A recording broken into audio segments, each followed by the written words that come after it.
You open your phone, not because anything happened, not because you're bored exactly. You just reach for it. Mid-conversation sometimes, or right after you set it down. You scroll for maybe 40 seconds, see nothing you care about, and put it back. And then, almost without noticing, you pick it up again. Most people do this dozens of times a day. And most people, if you ask them why, would shrug and say, I don't know, habit, I guess. That's the easy answer, habit. And it's not wrong, but it's also not quite right. Because habits have a logic to them. You bite your nails when you're anxious. You take the same route to work because it's efficient. Habits are usually solving something. So the real question isn't whether the scrolling is a habit.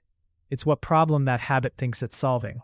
And when you sit with that question, the answer gets more interesting. There's a framework in psychology called self-determination theory. The short version. Human beings have 3 core psychological needs. Autonomy, the feeling that your choices are your own. Competence, the sense that you're capable, that you're making progress. And relatedness, feeling connected to other people in a way that feels real. When those 3 needs are being met, people feel grounded. When they're not, when work feels pointless, or you're stuck, or you feel vaguely cut off from the people around you, the mind goes looking for substitutes. Social media is very good at offering cheap versions of all 3. You choose what to look at. You get little spikes of understanding or recognition, and you see evidence that other people exist and are living their lives. None of that is the real thing, but it's close enough that the brain doesn't immediately reject it. Here's what makes this harder to see. The same person who scrolls for 20 minutes when they're lonely will often put their phone away the moment they're absorbed in something they actually care about. A project, a conversation, a run. They don't need to discipline themselves into it. The pull just disappears. Which tells you something. This isn't really about the phone. It's about what the phone is filling in for. When the underlying need is being met another way, the substitute loses its pull. When it isn't, almost nothing will keep you away from it for long. A study out of the University of Pennsylvania followed 143 undergraduates over 3 weeks. Researchers limited one group to 10 minutes per platform per day across Facebook, Instagram, and Snapchat. At the end of the study, that group reported significantly lower levels of loneliness and depression compared to the control group, who used social media however they normally would.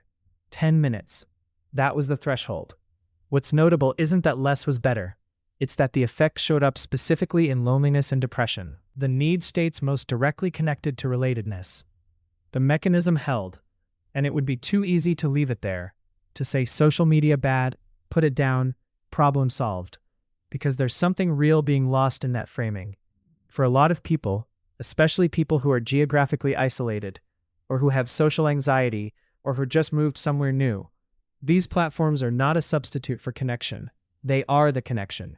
The group chat that keeps a friendship alive across 5 time zones. The community that made someone feel less alone in something they couldn't talk about in person. The cost isn't always obvious. Sometimes the substitute becomes the thing itself. What tends to unite people with a complicated relationship to social media isn't weakness or addiction or low self-esteem.